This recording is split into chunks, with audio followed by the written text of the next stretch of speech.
welcome back to another episode of Laughs with Literature. I'm your host, Elizabeth Jules.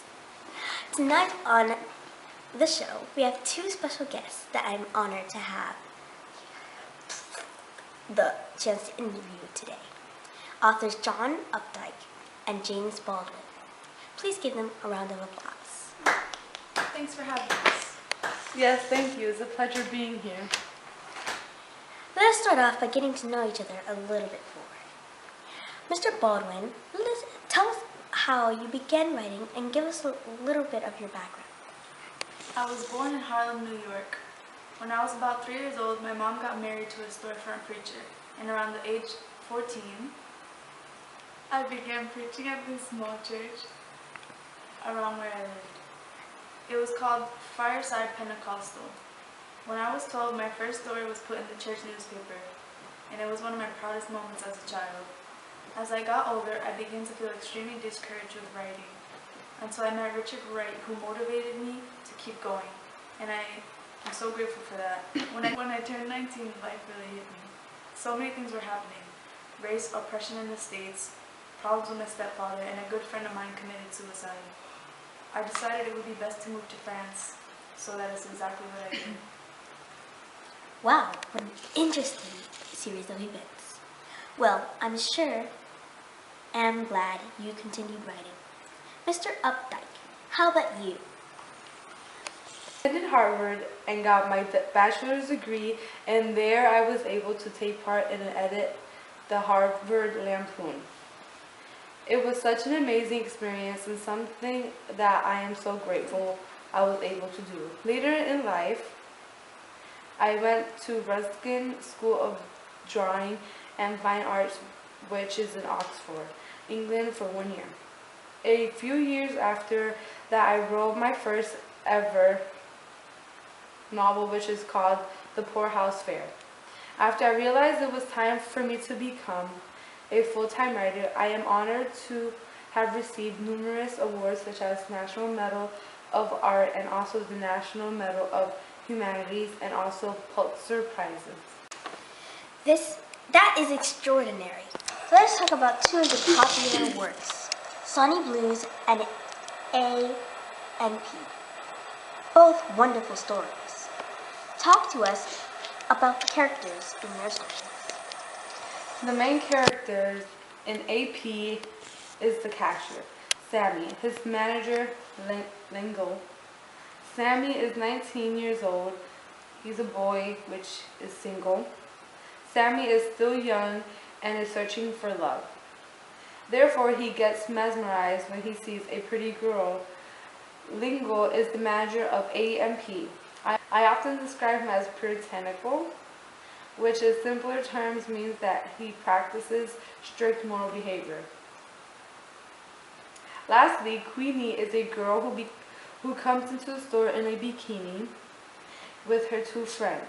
Sammy finds himself infatuated with her appearance and wanted a chance with her. Sonny's Blue emphasis on Sonny, a boy who is in the process of finding himself. Sonny is an unemployed jazz pianist who tends to turn to heroin on occasion.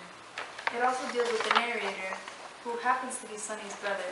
The narrator is an old-fashioned teacher who is trying to understand his brother and the way of life. What were the main themes of these stories?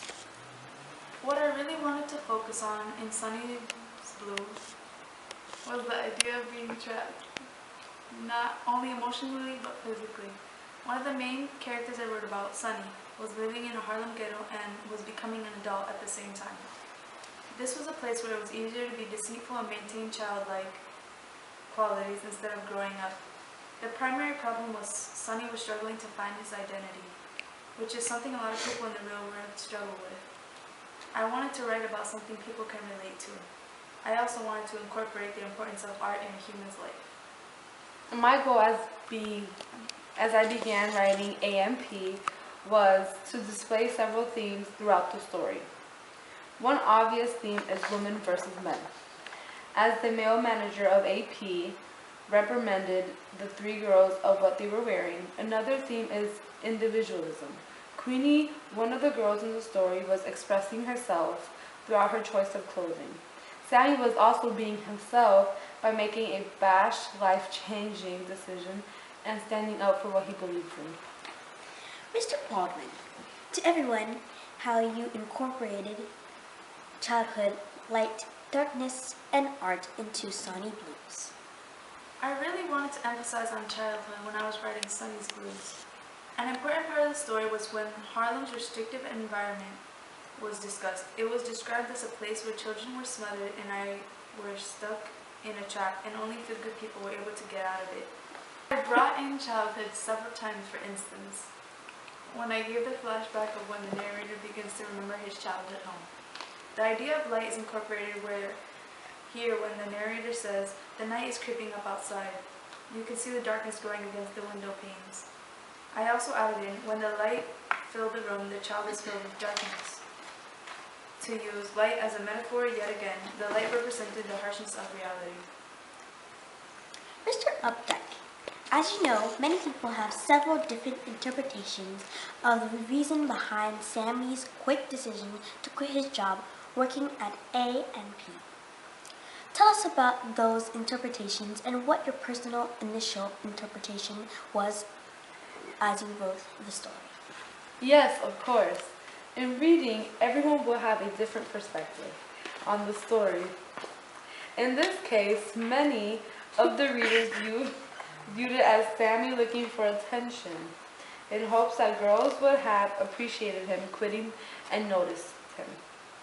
Maybe Queenie would have given him a chance, as Sammy defied his puritanical manager because he did not agree with the way he was treating the girls. None of these perspectives are wrong. I did originally plan for the situation to be viewed as Sammy sticking up for the girls and rebelling against his manager. How did the two of you choose your writing styles for Sonny Blues and AP? The style of Sonny's Blue can be identified as poetic in the sense of how lyrical it is. I tried to make the descriptions of the neighborhood sound nicer than what it actually was through the way I turned the sentences into lyrics. I made use of metaphors such as light, darkness, and confinement by describing the character as trapped and portraying light as an unhappy time in his life. That is why I wrote, when the light fills the room, the child is filled with darkness. What was your take on style, Mr. Updike? From Sammy, you can hear this humorous tone of voice as you read about his description of the girls he was admiring, Queenie. He suddenly wasn't able to remember what he was doing because he was too distracted by the beauty that was in front of him. The boy even ended up forgetting if he rung up the hi-ho crackers that were in his hands. A&P also deals with several societal contexts such as class differences and gender issues. Queenie and her friends who entered the store were different because of their wealth and were classified in higher social class. That's why Sammy imagined living a luxurious life with Queenie at a cocktail party with men dressed in suits. Gender issues come in because of lingo's idea of what dressed decently means, which because to the girls, their clothing was not inappropriate in any way.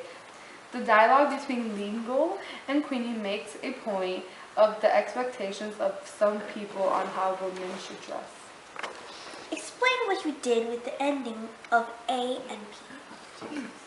Sammy having to struggle financially because he quit his job that he was given, but it could also mean that Sammy realized the consequences he will soon face after making such a snappy decision. How big of a role does the setting play in Sonny's Blues? Setting is especially important in this story. The first place the story takes place was in the general area of Harlem, New York. Harlem affected Sonny in many ways. Because he lived there, he felt as though he was trapped. That was the only place where Sonny was able to feel free and forget about reality. The fact that he had a drug addiction and was still struggling to find his identity. Nothing else mattered when he was there.